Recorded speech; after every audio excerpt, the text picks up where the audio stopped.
Excerpt from local newspaper. Ominous unknown killer is still at large. After weeks of unexplained murders, the ominous unknown killer is still on the rise. After little evidence has been found, a young boy states that he survived one of the killer's attacks and bravely tells his story. "I had a bad dream, and I woke up in the middle of the night," says the boy. "I saw that for some reason the window was open, even though I remember it being closed before I went to bed. I got up and shut it once more. Afterwards, I simply crawled under my covers and tried to get back to sleep. That's when I had a strange feeling, like someone was watching me. I looked up and nearly jumped out of my bed. There, in the little ray of light, illuminating from between my curtains, were a pair of 2 eyes. These weren't regular eyes. They were dark, ominous eyes. They were bordered in black and just plain out terrified me. That's when I saw his mouth, a long, horrendous smile that made every hair on my body stand up. The figure stood there, watching me. Finally, after what seemed like forever, he said it. A simple phrase, but said it in a way only a madman could speak. He said, "Go to sleep!" I let out a scream. That's what sent him at me. He pulled up a knife, aiming at my heart. He jumped on top of my bed. I fought him back. I kicked, I punched, I rolled around, trying to knock him off me. That's when my dad busted in. The man threw the knife, and it went into my dad's shoulder. The man probably would have finished him off if one of the neighbors hadn't alerted the police. They drove into the parking lot and ran towards the door. The man turned and ran down the hallway. I heard a smash, like glass breaking. As I came out of my room, I saw the window that was pointing towards the back of my house was broken. I looked out to see him vanish into the distance. I can tell you one thing. I will never forget that face, those cold, evil eyes, and that psychotic smile. They will never leave my head. Police are still on the look for this man. If you see anyone that fits the description in this story, please contact your local police department.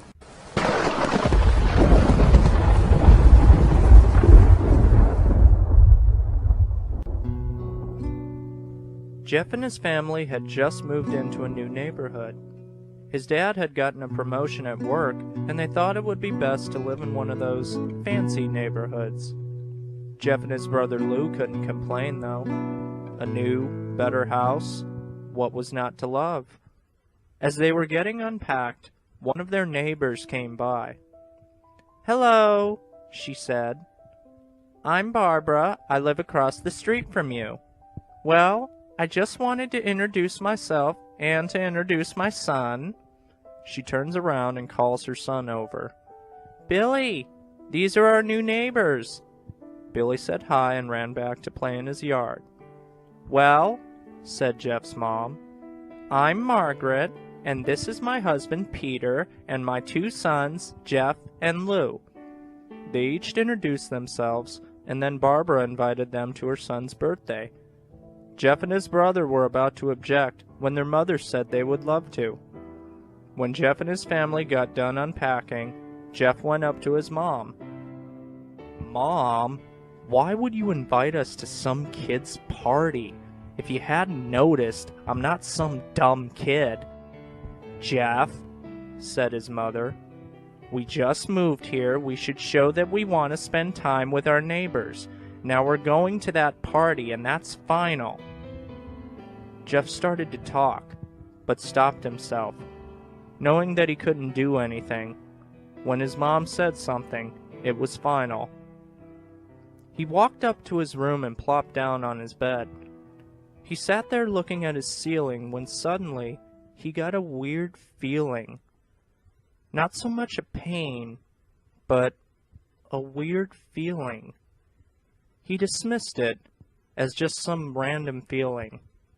He heard his mother call him down to get his stuff, and he walked down to get it.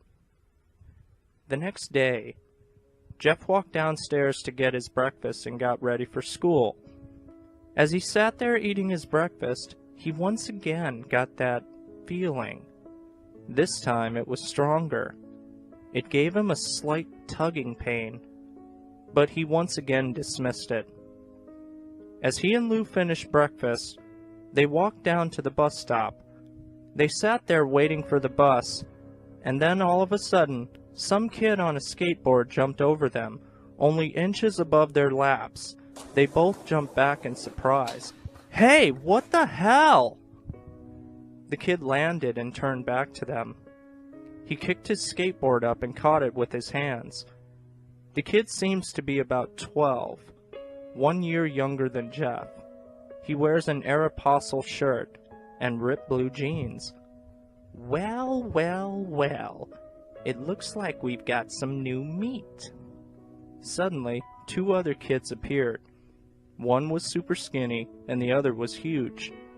"Well, since you're new here, I'd like to introduce ourselves. Over there is Keith." Jeff and Lou looked over to the skinny kid. He had a dopey face that you would expect a sidekick to have. "And he's Troy." They looked over at the fat kid. Talk about a tub of lard. This kid looked like he hadn't exercised since he was crawling. "And I," said the first kid, "am Randy. Now for all the kids in this neighborhood, there's a small price for bus fare, if you catch my drift." Lou stood up, ready to punch the lights out of the kid's eyes, when one of his friends pulled a knife on him. "I had hoped you'd be more cooperative, but it seems we must do this the hard way." The kid walked up to Lou and took his wallet out of his pocket. Jeff got that feeling again. Now it was truly strong, a burning sensation. He stood up, but Lou gestured him to sit down. Jeff ignored him and walked up to the kid. "Listen here, you little punk. Give back my bro's wallet or else." Randy put the wallet in his pocket and pulled out his own knife. "Oh? And what are you gonna do?" Just as he finished the sentence, Jeff popped the kid in the nose. As Randy reached for his face, Jeff grabbed the kid's wrist and broke it. Randy screamed, and Jeff grabbed the knife from his hand. Troy and Keith rushed Jeff, but Jeff was too quick. He threw Randy to the ground. Keith lashed out at him, but Jeff ducked and stabbed him in the arm. Keith dropped his knife and fell to the ground screaming. Troy rushed him too, but Jeff didn't even need the knife. He just punched Troy straight in the stomach and Troy went down. As he fell, he puked all over. Lou could do nothing but look in amazement at Jeff. "Jeff, how did you—" That was all he said.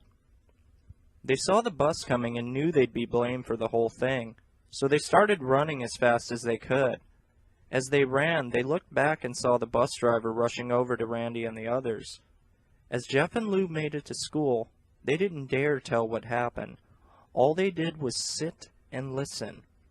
Lou just thought of that as his brother beating up a few kids, but Jeff knew it was more. It was something scary.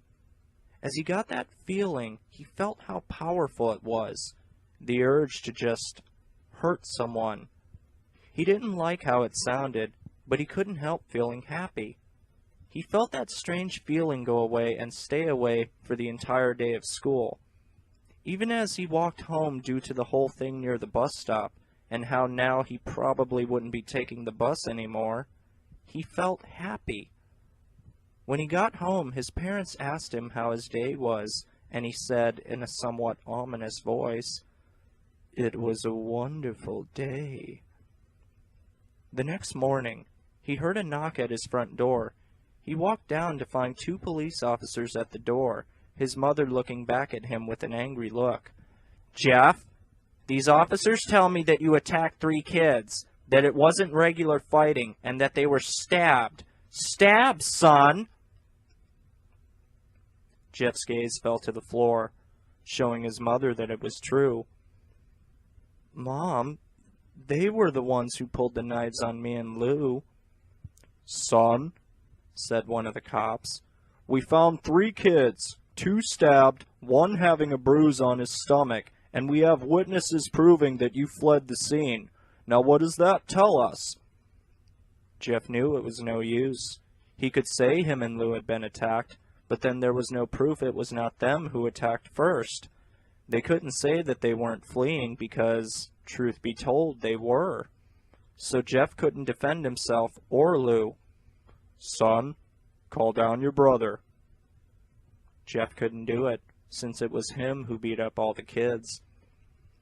Sir, it was me. I was the one who beat up the kids. Lou tried to hold me back, but he couldn't stop me. The cop looked at his partner, and they both nodded. Well, kid, looks like a year in juvie. Wait, says Lou. They all looked up to see him holding a knife. The officers pulled their guns and locked them on Lou. It was me! I beat up those little punks. I have the marks to prove it. He lifted up his sleeves to reveal cuts and bruises as if he were in a struggle. Son, just put down the knife, said the officer. Lou held up the knife and dropped it to the ground. He put up his hands and walked over to the cops. No, Lou! It was me! I did it! Jeff had tears running down his face. Poor bro. Trying to take the blame for what I did? Well, take me away. The police led Lou out to the patrol car. Lou! Tell them it was me! Tell them! I was the one who beat up those kids! Jeff's mother put her hands on her son's shoulders. Jeff, please, you don't have to lie. We know it's Lou. You can stop. Jeff watched helplessly as the cop car sped off with Lou inside. A few minutes later, Jeff's dad pulled into the driveway, seeing Jeff's face and knowing something was wrong. Son, what is it? Jeff couldn't answer. His vocal cords were strained from crying. Instead, Jeff's mother walked his father inside to break the bad news to him as Jeff wept in the driveway. After an hour or so, Jeff walked back into the house, seeing that his parents were both shocked, sad, and disappointed. He couldn't look at them. He couldn't see how they thought of Lou when it was his fault. He just went to sleep, trying to get the whole thing off his mind. 2 days went by with no word from Lou at JDC. No friends to hang out with. Nothing but sadness and guilt. That is until Saturday, when Jeff is woke up by his mother with a happy, sunshiny face. Jeff, it's the day, she said as she opened up the curtains and let light flood into his room. What's today? Asked Jeff as he stirs awake. Why, it's Billy's party! He was now fully awake. Mom, you're joking, right? You don't expect me to go to some kid's party after... There was a long pause. Jeff, we both know what happened. I think this party could be the thing that brightens up the past days. Now get dressed. Jeff's mother walked out of the room and downstairs to get ready herself. He fought himself to get up. He picked out a random shirt and a pair of jeans and walked downstairs. He saw his mother and father all dressed up, his mother in a dress and his father in a suit. He thought, why would they ever wear such fancy clothes to a kid's party? Son, is that all you're going to wear? Said Jeff's mom. Better than wearing too much, he said. His mother pushed down the feeling to yell at him and hid it with a smile. Now, Jeff, we may be overdressed, but this is how you go if you want to make an impression, said his father. Jeff grunted and went back up to his room. I don't have any fancy clothes, he yelled downstairs. Just pick out something, called his mother. He looked around in his closet for what he would call fancy. He found a pair of black dress pants he had for special occasions and an undershirt. He couldn't find a shirt to go with it, though. He looked around and found only striped and patterned shirts, none of which go with dress pants. Finally, he found a white hoodie and put it on. "You're wearing that?" they both said. His mother looked at her watch. "Oh, no time to change. Let's just go," she said as she herded Jeff and his father out the door. They crossed the street over to Barbara and Billy's house. They knocked on the door, and it appeared that Barbara, just like his parents, way overdressed. As they walked inside, all Jeff could see were adults, no kids. "The kids are out in the yard. Jeff, how about you go and meet some of them?" said Barbara. Jeff walked outside to a yard full of kids. They were running around in weird cowboy costumes and shooting each other with plastic guns. He might as well be standing in a Toys R Us. Suddenly, a kid came up to him and handed him a toy gun and a hat. "Hey, wanna play?" he said.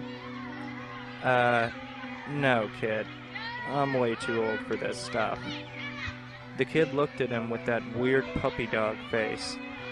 "Please?" "Fine," said Jeff. He put on the hat and started to pretend shoot at the kids. At first he thought it was totally ridiculous, but then he started to actually have fun. It might not have been super cool, but it was the first time he had done something that took his mind off of Lou. So he played with the kids for a while, until he heard a noise. A weird rolling noise. Then it hit him. Randy, Troy, and Keith all jumped over the fence on their skateboards. Jeff dropped the fake gun and ripped off the hat. Randy looked at Jeff with a burning hatred. "Hello, Jeff, is it?" he said. "We have some unfinished business." Jeff saw his bruised nose. "I think we're even. I beat the crap out of you, and you got my brother sent to JDC. Randy got an angry look in his eyes. "Oh no, I don't go for even. I go for winning. You may have kicked our asses that one day, but not today." As he said that, Randy rushed at Jeff. They both fell to the ground. Randy punched Jeff in the nose, and Jeff grabbed him by the ears and headbutted him. Jeff pushed Randy off of him, and both rose to their feet. Kids were screaming, and parents were running out of the house. Troy and Keith both pulled guns out of their pockets. "No one interrupts or guts will fly," they said. Randy pulled a knife on Jeff and stabbed it into his shoulder. Jeff screamed and fell to his knees. Randy started kicking him in the face. After 3 kicks, Jeff grabs his foot and twists it, causing Randy to fall to the ground. Jeff stood up and walked towards the back door. Troy grabbed him. "Need some help?" He picks up Jeff by the back of the collar and throws him through the patio door. As Jeff tries to stand, he is kicked down to the ground. Randy repeatedly starts kicking Jeff until he starts to cough up blood. "Come on, Jeff. Fight me." He picks up Jeff and throws him into the kitchen. Randy sees a bottle of vodka on the counter and smashes the glass over Jeff's head. "Fight!" He throws Jeff back into the living room. "Come on, Jeff. Look at me." Jeff glances up, his face riddled with blood. "I was the one who got your brother sent to JDC, and now you're just gonna sit there and let him rot in there for a whole year? You should be ashamed." Jeff starts to get up. "Oh, finally you stand and fight." Jeff is now to his feet, blood and vodka on his face. Once again he gets that strange feeling. The one in which he hasn't felt for a while. "Finally he's up," says Randy as he runs at Jeff. That's when it happens. Something inside Jeff snaps. His psyche is destroyed, all rational thinking is gone. All he can do is kill. He grabs Randy and pile drives him to the ground. He gets on top of him and punches him straight in the heart. The punch causes Randy's heart to stop. As Randy gasps for breath, Jeff hammers down on him, punch after punch. Blood gushes from Randy's body until he takes one final breath and dies. Everyone is looking at Jeff now. The parents, the crying kids, even Troy and Keith, although they easily break from their gaze and point their guns at Jeff. Jeff sees the guns trained on him and runs for the stairs. As he runs, Troy and Keith let out fire on him, each shot missing. Jeff runs up the stairs. He hears Troy and Keith follow up behind. As they let out their final rounds of bullets, Jeff ducks into the bathroom. He grabs the towel rack and rips it off the wall. Troy and Keith race in, knives ready. Troy swings his knife at Jeff, who backs away and bangs the towel rack into Troy's face. Troy goes down hard, and now all that's left is Keith. He's more agile than Troy, though, and ducks when Jeff swings the towel rack. He dropped the knife and grabbed Jeff by the neck. He pushed him into the wall. A thing of bleach fell down on top of him from the top shelf. It burned both of them, and they both started to scream. Jeff wiped his eyes as best he could. He pulled back the towel rack and swung it straight into Keith's head. As he lay there bleeding to death, he let out an ominous smile. "What's so funny?" asked Jeff. Keith pulled out a lighter and switched it on. "What's funny," he said, "is that you're covered in bleach and alcohol." Jeff's eyes widened as Keith threw the lighter at him. As soon as the flame made contact with him, the flames ignited the alcohol and the vodka. While the alcohol burned him, the bleach bleached his skin. Jeff let out a terrible screech as he caught on fire. He tried to roll out the fire, but it was no use. The alcohol had made him a walking inferno. He ran down the hall and fell down the stairs. Everybody started screaming as they now saw Jeff, now a man on fire, drop to the ground, nearly dead. The last thing Jeff saw was his mother and the other parents trying to extinguish the flame. That's when he passed out. When Jeff woke, he had a cast wrapped around his face. He couldn't see anything, but he felt a cast on his shoulder and stitches all over his body. He tried to stand up, but he realized that there was some tube in his arm, and when he tried to get up, it fell out, and a nurse rushed in. "I don't think you can get out of bed just yet," she said as she put him back in his bed and reinserted the tube. Jeff sat there with no vision, no idea of what his surroundings were. Finally, after hours, he heard his mother. "Honey, are you okay?" she asked. Jeff couldn't answer, though. His face was covered and he was unable to speak. "Oh, honey, I have great news. After all the witnesses told the police that Randy confessed of trying to attack you, they decided to let Lou go." This made Jeff almost bolt up, stopping halfway, remembering the tube coming out of his arm. "He'll be out by tomorrow, and then you two will be able to be together again." Jeff's mother hugged Jeff and said her goodbyes. The next couple of weeks were those where Jeff was visited by his family. Then came the day where his bandages were to be removed. His family were all there to see it, what he would look like. As the doctors unwrapped the bandages from Jeff's face, everyone was on the edge of their seats. They waited until the last bandage holding the cover over his face was almost removed. "Let's hope for the best," said the doctor. He quickly pulled the cloth off, letting the rest fall from Jeff's face. Jeff's mother screamed at the sight of his face. Lou and Jeff's dad stared awestruck at his face. What? What happened to my face?" said Jeff. He rushed out of bed and ran to the bathroom. He looked in the mirror and saw the cause of the distress. His face. It was horrible. His lips were burnt to a deep shade of red. His face was turned into a pure white color, and his hair singed from brown to black. He slowly put his hand to his face, It had sort of a leathery feel to it now. He looked back at his family, then back at the mirror. "Jeff," said Lou, "it's not that bad." "Not that bad?" said Jeff. "It's perfect." His family were equally surprised. Jeff started laughing uncontrollably. His parents noticed that his left eye and hand were twitching. Jeff? Are you okay?" "Okay? I've never felt more happy." "Look at me. This face goes perfectly with me." He couldn't stop laughing. He stroked his face, feeling it, looking at it in the mirror. What caused this? Well, you may recall that when Jeff was fighting Randy, something in his mind, his sanity, snapped. Now he was left as a crazy killing machine.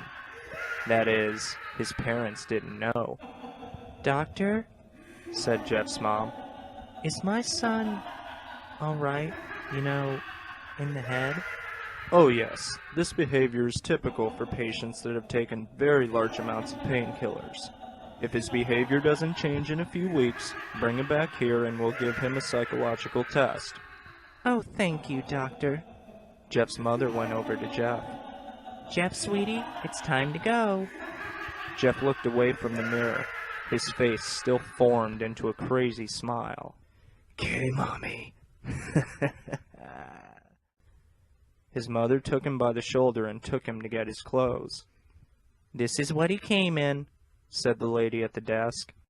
Jeff's mom looked down to see the black dress pants and white hoodie her son wore. Now they were clean of blood and now stitched together. Jeff's mother led him to his room and made him put on his clothes. Then they left, not knowing this was their final day of life. Later that night, Jeff's mother woke to a sound coming from the bathroom. It sounded as if someone was crying. She slowly walked over to see what it was. When she looked into the bathroom, she saw a horrendous sight. Jeff had taken a knife and carved a smile into his cheeks. "Jeff, what are you doing?" asked his mother. Jeff looked over to his mother. "I couldn't keep smiling, Mommy. It hurt after a while.